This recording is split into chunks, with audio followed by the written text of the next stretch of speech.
কৃষ্ণ জয় গুৰু শংকৰ কৃষ্ণ সমস্তলৈ সন্ধিয়াৰ ভক্তি ভৰা সেৱা নিবেদন কৰিছোঁ। শ্ৰীমন্ত শংকৰ হৰি ভকতৰ জানা যেন কল্পতৰু তাহান্ত বিনাই নাই নাই নাই আমাৰ পৰম গুৰু ৰাম আমাৰ পৰম গুৰু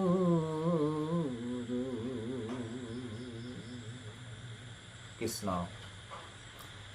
এই ভাৰতবৰ্ষত জন্মগ্ৰহণ কৰা সমস্ত জীৱলৈ ভক্তি ভৰা সেৱা নিবেদন কৰিছোঁ। আৰু আমি সৌভাগ্যৱান যে আমি ভাৰতবৰ্ষৰ ভূমিত মানুহ হিচাপে জন্মগ্ৰহণ পাইছোঁ। আৰু এয়া ভগৱন্তৰ কৃপা। প্ৰত্যেক জীৱৰেই ভগৱন্তৰ প্ৰতি কৃপা যে ভাৰতবৰ্ষত জন্মগ্ৰহণ কৰিবলৈ পোৱাটো। আমি সমস্তলৈ সেৱা ধৰিছোঁ গুৰুজনাৰ গুৰু বন্দনাৰে। আৰু আজি আহিলোঁ এই ভিডিঅ'ৰ জৰিয়তে আপোনালোকক কিছু কথা অৱগত কৰিবৰ কাৰণে। যিহেতু আমাৰ জগতগুৰু শ্ৰীমন্ত শংকৰদেৱ গুৰুজনাই দি থৈ যোৱা একশৰণ হৰিনাম ধৰ্ম জগতত প্ৰতিষ্ঠা কৰি থৈ গৈছে।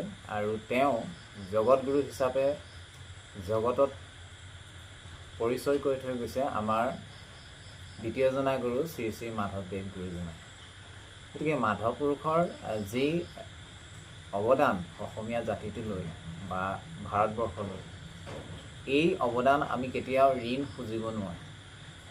গতিকে জীৱ তৰণৰ যিটো পথ, সেই পথটো আমাক বিভিন্ন শাস্ত্ৰ, বিভিন্ন তীৰ্থ ভ্ৰমণ কৰি বেদ বেদান্ত শাস্ত্ৰৰ সমস্ত সাৰ তত্ত্ব অধ্যয়ন কৰি তাৰ যি ৰস, যি তত্ত্ব, যি সাৰ তত্ত্ব সমস্তখিনি আমাক দি থৈ গৈছে। গতিকে সেই গুৰুৰ ঋণ আমি এই জন্মতো বাদ দিয়ক, আমি কেতিয়াও সেই ঋণ খুজি শেষ কৰিব নোৱাৰিম। তেওঁ আমি আমাৰ মানসিকতাৰ চিন্তাধাৰাৰে আমি গুৰুজনাৰ চৰণ পংকজত কেনেধৰণে ভক্তি কৰিম বা ভক্তি কেনেধৰণে কৰি আছোঁ, বা গুৰুজনাৰ আমি চিনি পাইছোঁনে নাই, নে আমি গুৰুজনাৰ শ্ৰীমন্ত শংকৰ হৰি ভকতৰ এই গুৰু বন্দনাৰ আঁৰতেই আছোঁ। আজি এতিয়া 600 বছৰ অতিক্ৰম কৰিলে গুৰুজনা এই ভূমিত জন্মগ্ৰহণ কৰা, আমাক ধৰ্মভাগ দিয়া আজি 600-700 বছৰ অতিক্ৰম কৰিলে। গতিকে তাৰপিছতো আমি কিমান অধ্যয়ন কৰিছোঁ বা কিমান গুৰুজনাৰ ভক্তিৰ দিশত আমি আগবাঢ়ি গৈছোঁ, সেই কথাখিনি লক্ষণীয় নহয় জানো?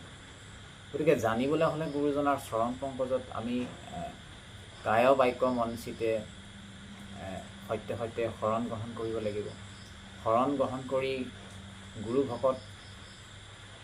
ভকতৰ সংগত আমি গুৰুজনাৰ পৰিচয় হ'ব লাগিব। গুৰুজনাৰ ভক্তি দৰ্শনৰ ওপৰত আমি চিনা পৰিচয় হ'ব লাগিব।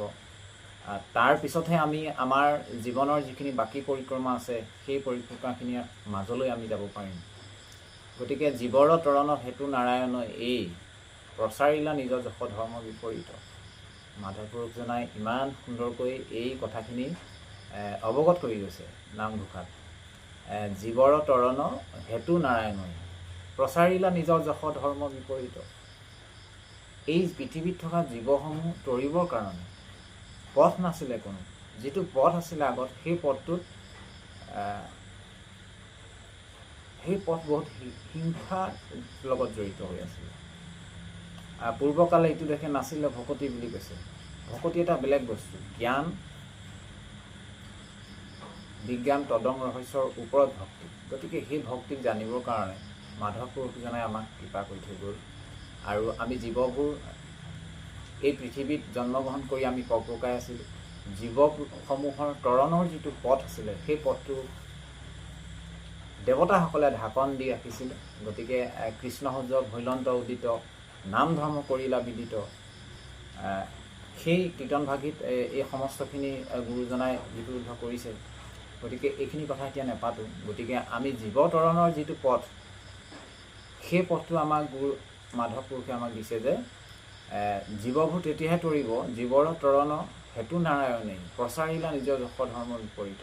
ভগৱন্তৰ গুণনাম যশ কীৰ্তন লীলাসমূহ মাধৱ পুৰুষজনাই নামঘোষাৰ জৰিয়তে আমাক জনাইছে যে সেইসমূহ আমি অধ্যয়ন, লীলাসমূহ শ্ৰৱণ কীৰ্তন, পাঠ, শুনা ইত্যাদি সমস্তখিনি আমি কৰিব লাগিব। আৰু কৰিলেহে আমি এই জীৱসমূহ তৰিম বুলি তাত উল্লেখ কৰিছে। জীৱৰ তৰণ হেতু নাৰায়ণ এই প্ৰচাৰিলা নিজ যশ ধৰ্ম বিপৰীত। এই ধৰ্মটো হৈছে কৃষ্ণৰ গুণনাম, যশ, লীলা ইত্যাদি আমি শ্ৰৱণ কীৰ্তন কৰি, পাণ কৰি, হৃদয়ংগম কৰি নিজৰ জীৱনৰ পথত আমি যেতিয়া আগবাঢ়ি যাম, আমি জীৱসমূহ আপোনা আপুনি তৰি যাম বুলি মাধৱ পুৰুষজনাই উল্লেখ কৰিছে। গতিকে এই কথাখিনিকে আজিৰ প্ৰসংগত আপোনাসৱৰ চৰণলৈ আগবঢ়ালোঁ। ভুলবিলাক শুধৰাই দিব। আৰু দ্বিতীয় পৰ্যায়লৈ আমি যেতিয়া পুনৰ আপোনাসৱলৈ আগবঢ়াম, আজিলৈ ইমানতে সেৱা ধৰিছোঁ। জয় গুৰু শংকৰ মা।